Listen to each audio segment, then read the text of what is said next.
Bonsoir, visite houleuse pour Michel Rocard dans l'île de la Réunion. 200 millions de soviétiques appelés à participer au référendum sur l'unité de l'URSS. Les conséquences de la guerre du Golfe sur les relations diplomatiques entre la France et l'Algérie, ce sont les principaux titres que nous développerons dans cette édition, dont le grand témoin ce soir est le vice-président du Parti républicain, Alain Madelin, ancien ministre de l'Industrie.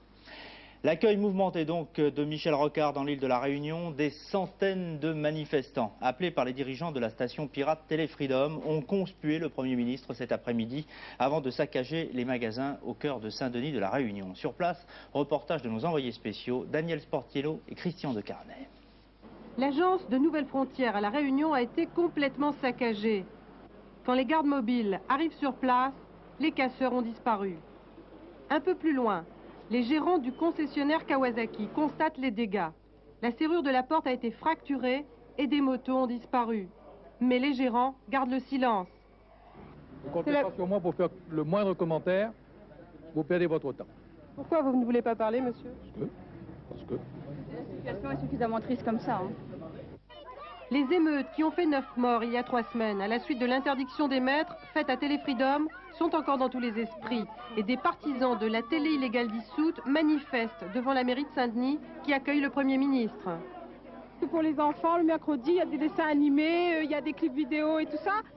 Et on n'a pas d'argent pour envoyer nos enfants au club de natation, au cinéma. Bon, ben, on n'a pas d'argent, quoi.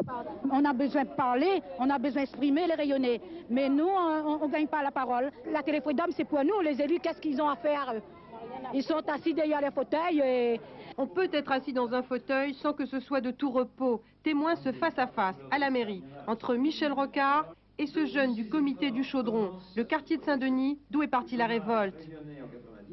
On parle, on fait des beaux promesses.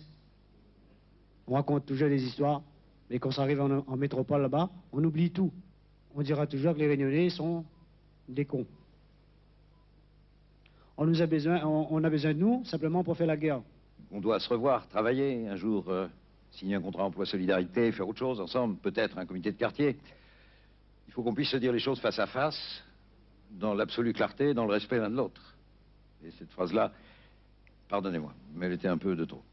Michel Rocard est venu prendre le pouls de la Réunion et l'île à la fièvre. La nuit en tout cas sera chaude. Si la suppression de Téléfreedom a servi de détonateur, le malaise ici, avec 40% de chômeurs, est plus profond. Il est social. La richesse et la pauvreté n'arrivent plus à cohabiter.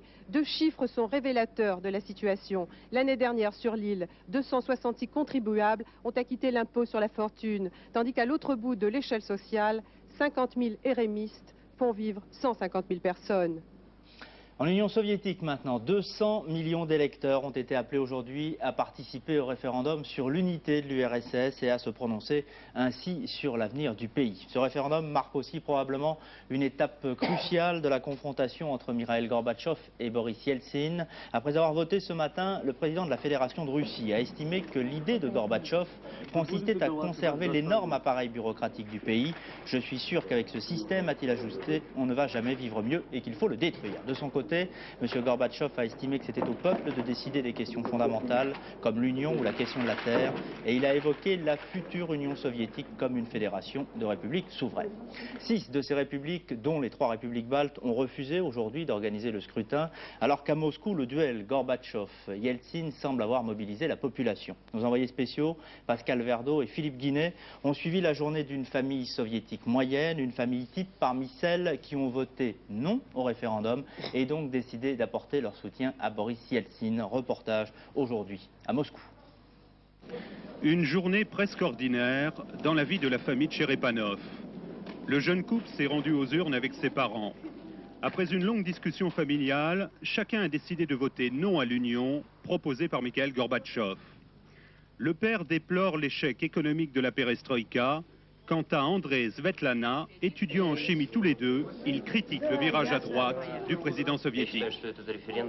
Pour moi, le sort de l'Union, c'est aussi la question de confiance en Gorbatchev. On s'attend à 40% de non sur tout le territoire. Cela devrait faire réfléchir. Pas de détour par le buffet électoral très prisé par les moscovites, mais une petite promenade ensoleillée avec bébé avant le repas dominical. La famille qui vit assise dans un 4 pièces est très unie. À table, la politique est loin. Sentiment général, le référendum est ambigu, inutile, et de toute façon, l'union se fera par le biais d'accords économiques entre les républiques. La formation d'une nouvelle union doit partir du peuple et venir d'en bas. Ce sera une confédération de républiques liées entre elles selon des impératifs économiques. En attendant, pour le meilleur et le pire, André et Svetlana s'apprêtent à passer leurs examens de fin d'études à l'Institut de chimie. Priorité, comme tous les jeunes couples de Moscou, trouver un petit nid à soi pour voler de ses propres ailes. Bien sûr, mais c'est difficile. Mais vous savez, on dit chez nous que l'espérance, c'est la dernière chose qui meurt. Alain Madelin, à votre avis, que peut espérer ce jeune couple moscovite de ce référendum aujourd'hui? Pas grand-chose. Pas grand-chose parce que c'est la pagaille économique et c'est aussi la pagaille politique.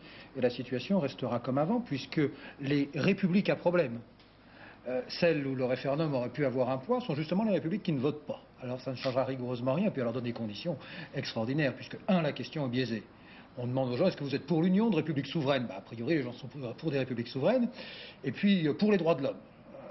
Donc les gens ont une tendance naturelle à aller voter pour cette question, mais ils ont aussi une tendance naturelle à être contre M. Gorbatchev. Puis la deuxième raison, c'est la confusion totale dans laquelle on organise cette élection, puisqu'il y a 6 républiques dans lesquelles ça ne sera pas organisé, il y en a d'autres dans lesquelles on a ajouté une autre question. M. Yeltsin a ajouté sa propre question, il y a de grandes chances que ce soit un plébiscite pour la question de Yeltsin. L'Ukraine a ajouté ses questions, il y a des quartiers où l'on va voter différemment, des villes où on va voter différemment, c'est la pagaille la plus totale. Imaginez que nous fassions des élections demain en France, un référendum sur l'unité nationale, et puis on ne voterait pas en Corse et en Bretagne, et puis sur la rive droite on voterait différemment sur la rive gauche, et puis on ferait des votes dans les usines, et puis au siège du Parti communiste, au siège du Parti socialiste ou au siège du Parti républicain on organiserait le scrutin. Bref, ce serait la pagaille la plus totale.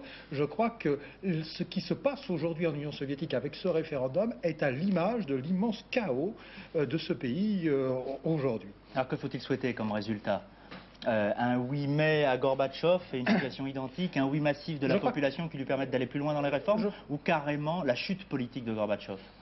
Alors, ce que l'on doit souhaiter, nous les Occidentaux, c'est le succès d'une société de liberté à l'Est. Dans toute l'Europe de l'Est, c'est quasiment fait, et maintenant en Union soviétique. Société de liberté, c'est la démocratie politique et ce sont les libertés économiques. Alors pratiquement, on y va comment en Union soviétique? Sûrement pas par la voie de M. Gorbatchev. Encore que je ne suis pas si sévère que cela parce que je regarde ce qui a été fait. En quelques mois, finalement, nous avons tourné la page d'une société totalitaire. Et en quelques mois aussi, je crois qu'on peut dire qu'aujourd'hui, l'Union soviétique a renoncé à son impérialisme extérieur. Il reste l'impérialisme intérieur. M. Gorbatchev veut maintenir à tout prix l'union des républiques socialistes et soviétiques. Ben ça ne marchera pas. Il n'y aura bientôt plus de républiques socialistes et soviétiques. Donc il s'agit de faire vivre ensemble des gens qui sont très très différents, qui ont des intérêts très divergents. Ben faire vivre ensemble les gens, si vous n'avez pas une société totalitaire, avec un parti, avec des camps de concentration, ce qui était la méthode de Staline ou Brejnev, la seule méthode qui permet de faire vivre des gens ensemble, c'est une société de liberté. Et c'est aussi l'immense chance de prospérité, parce que j'ai parlé du chaos politique, mais ce qui caractérise surtout aujourd'hui l'Union soviétique, c'est l'immense chaos économique. Et ce qu'attendent les électeurs aujourd'hui en Union soviétique, ce sont les réformes économiques. À un moment donné, M. Gorbatchev avait vu à peu près ce qu'il fallait faire. Et puis, il a eu peur parce qu'il s'est rendu compte que les réformes économiques, c'est la fin du pouvoir de la nomenclatura. Et alors il s'est reconverti ou réappuyé sur les conservateurs, un peu sur l'armée, un peu sur le KGB, et de telle sorte qu'aujourd'hui, en Union soviétique, on ne voit pas tellement de chemin avec M. Gorbatchev. La menace d'éclatement concerne aussi directement la Yougoslavie où les rumeurs d'une intervention militaire persistent toujours. Là encore, 3 des 6 républiques, dont la Serbie, ne reconnaissent plus l'autorité du pays, autorité collégiale, présidée depuis 24 heures par le croate non communiste Stipe Mesić. Belgrade aujourd'hui encore sous haute tension. Commentaire de Claire Sébastien. La fédération yougoslave est au bord de l'éclatement. La crise n'est pas nouvelle. 11 ans après la mort de Tito, la Yougoslavie, composée de 6 républiques et de 2 régions, n'a jamais su instaurer le dialogue, condition d'une vraie démocratie. Le 9 mars, une manifestation étudiante dans les rues de Belgrade dégénère. Le président Jovic fait donner l'armée. On relève 2 morts, une centaine de blessés. Des dizaines de blindés et de chars entrent alors dans la capitale serbe. Une semaine plus tard, le président Borislav Jovic est désavoué, il démissionne. La majorité des républiques vote en effet contre le rôle de l'armée.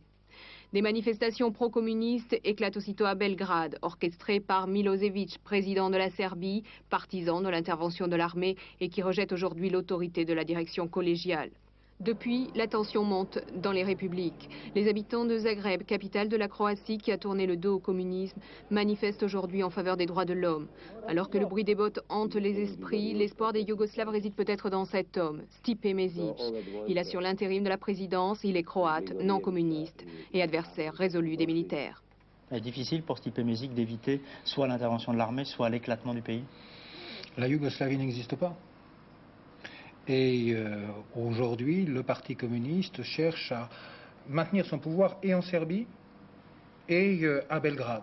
Et là aussi contre des républiques qui se sentent souveraines, la Slovénie, la Croatie, et qui demandent une autre politique. On ne s'en sortira pas dans ce pays si l'on ne fait pas confiance à la liberté. Tous ceux qui vont s'accrocher sur les ruines d'un ordre ancien seront balayés.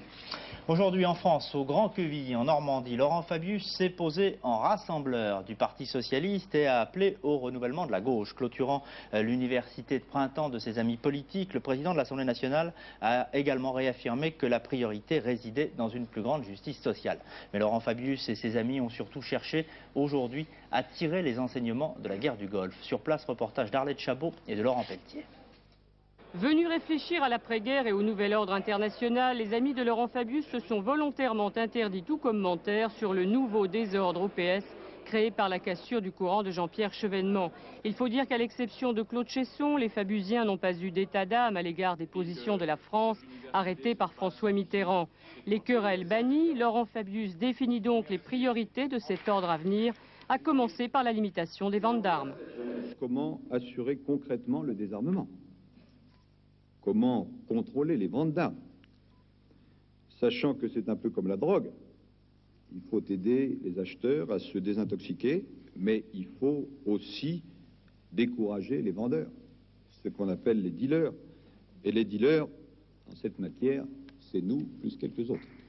Une solution serait pour Laurent Fabius l'auto-limitation des ventes d'armes négociées entre pays vendeurs et acheteurs. Sereins, unis à la recherche d'idées neuves, les Fabusiens se présentent en modèle à l'ensemble du Parti socialiste qu'ils jugent aujourd'hui proche de l'inexistence. Pour réveiller leur PS, il leur paraît donc de plus en plus nécessaire que Laurent Fabius occupe le fauteuil de premier secrétaire. Alain Madelin, vous êtes d'accord sur le principe d'une auto-limitation des ventes d'armes dont vient de parler Laurent Fabius? Je vais bien plus loin. En tant que libéral, je pense que la liberté du commerce et de l'industrie ne doit pas s'impliquer à l'industrie de l'armement. C'est comme la drogue, a dit M. Fabius. Mais je crois qu'il faudrait aujourd'hui faire toute la lumière sur les ventes d'armes françaises à l'Irak, de façon à ce qu'on en tire des leçons pour l'avenir. Toute la lumière. Nous avons déposé des propositions de loi à l'Assemblée nationale. M. Fabius a la possibilité aujourd'hui de demander leur inscription à l'ordre du jour et de faire en sorte qu'il y ait des commissions d'enquête parlementaires comme cela normalement doit exister dans n'importe quelle démocratie. Et deuxièmement, pour l'avenir, après avoir tiré toutes les leçons du passé, elles seront intéressantes. Pour l'avenir, eh bien, il ne faut pas se remettre à des entités européennes ou internationales. Il faut d'abord balayer devant notre porte. Et balayer devant notre porte, ça veut dire une agence nationale française d'armement avec un contrôle démocratique, parlementaire, de façon à assurer la transparence. Alors au chapitre de la politique intérieure, les Français ont marqué de façon assez nette leur soutien à l'action de François Mitterrand dans la guerre du Golfe. Croyez-vous qu'ils aient envie aujourd'hui de voir l'opposition reprendre aussi vite ses critiques contre le gouvernement, comme ça a été le cas hier à l'occasion d'une réunion des élus locaux?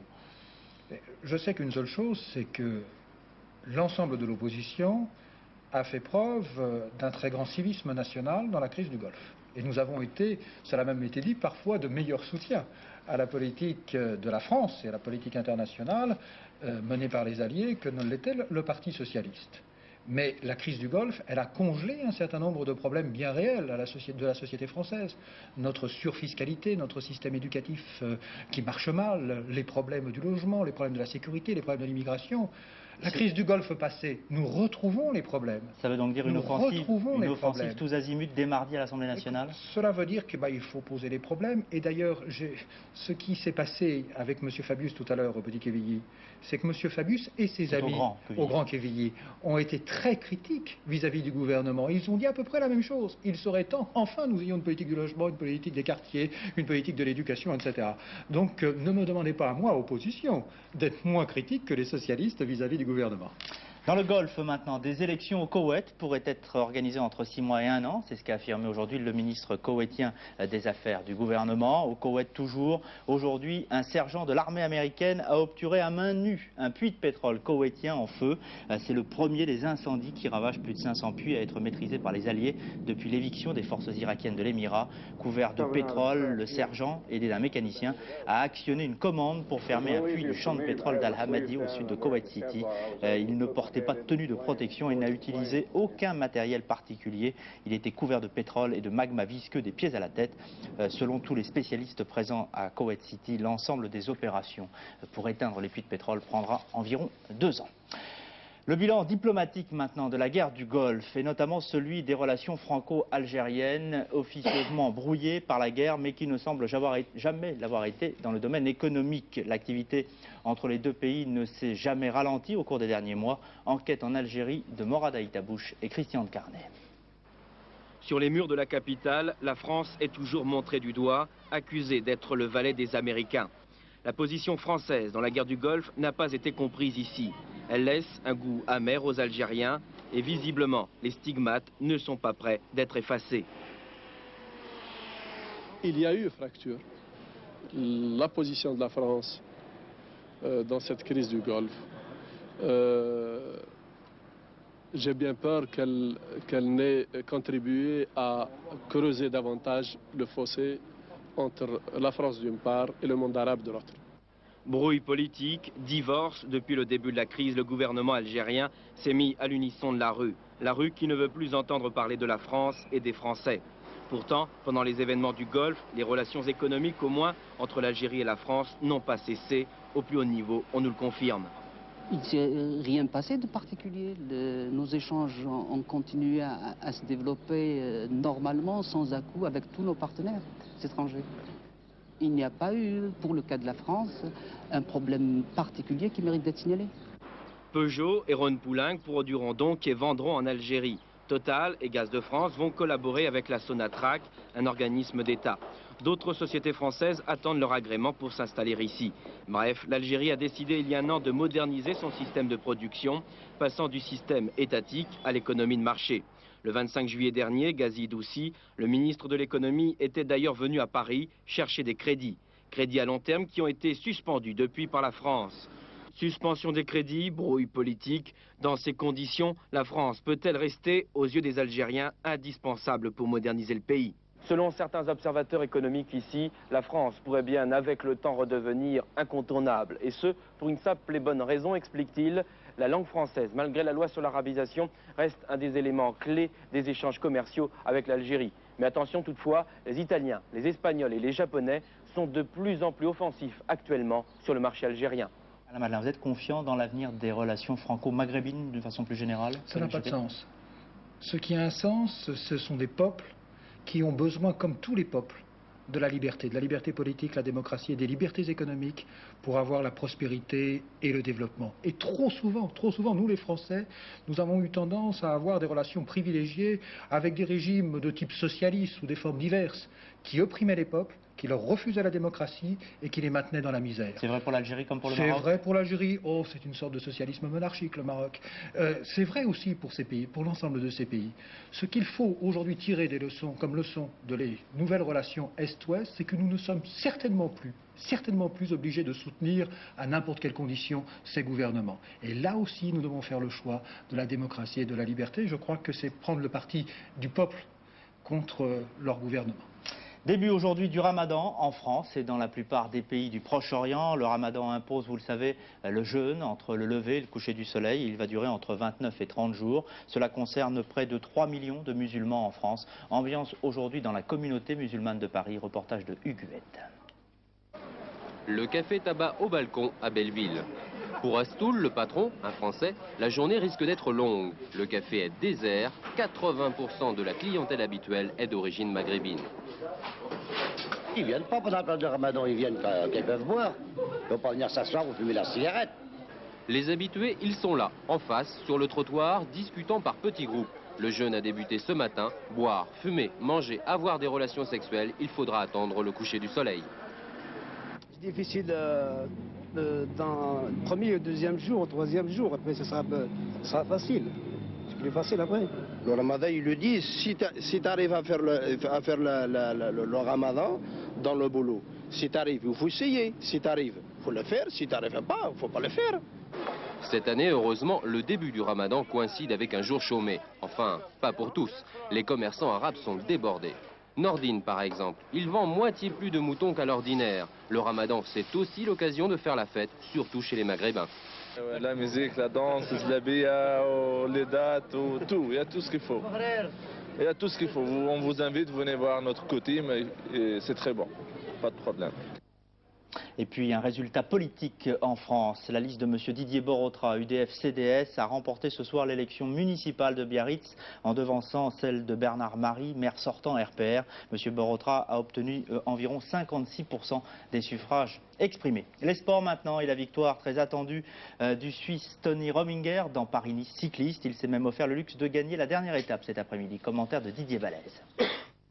Des conditions de météo déplorables ont provoqué les défections de Klimov et Ampler. En piste dans cette course de côte du Col d'Aise, Tony Rominger dans l'ascension finale. 13 km à parcourir pour le Suisse, chef de file de l'équipe Toshiba depuis le départ de Jean-François Bernard. À 30 ans, ses qualités physiques, à mi-chemin entre le grimpeur et le rouleur, font de lui une valeur sûre du cyclisme mondial. Spécialiste des contre-la-montre individuels, il avait déjà remporté le prologue dimanche dernier. Aujourd'hui, confiant, conscient de ses possibilités, il aura porté le maillot blanc de leader pratiquement de bout en bout. Tony Rominger a su parfaitement construire sa victoire. Il devance Stephen Roche pour l'étape. Au classement général, premier Rominger, deuxième Jalabert à 1,55, troisième Gaillan à 2,27. Beau tiercé pour l'équipe française. Laurent Fignon, quant à lui, prend la 10e place.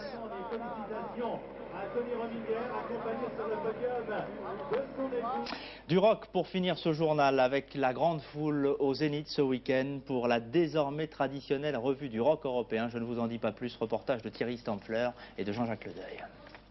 Les gauloiseries d'Elmer Footbeat, Katonoma, autre groupe français, Dave Stewart et enfin les Anglais de James. L'affiche du Ricard Live Music a fait salle comble hier soir au Zénith avec 4 styles musicaux très différents.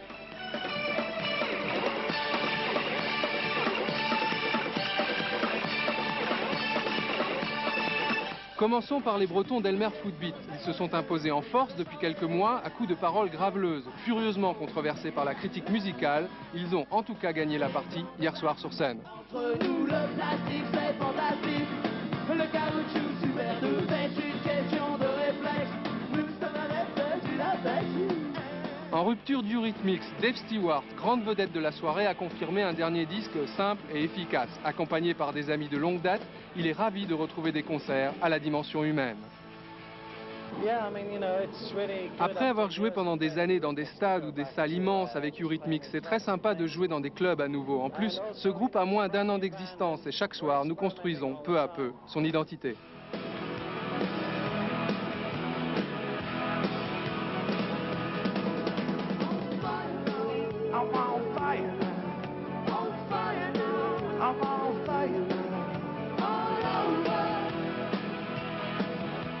Merci Alain Madelin d'avoir été le grand témoin du 19-20 ce soir. Tout de suite, la météo complète de Michel Touré. Je vous retrouve à 22h30 pour Soir 3 dans la page cinéma avec Henri Chapier. Nous recevrons Madame Fellini, Giulietta Massina, héroïne de Aujourd'hui peut-être qui sort mercredi. Très bon début de soirée, à tout à l'heure.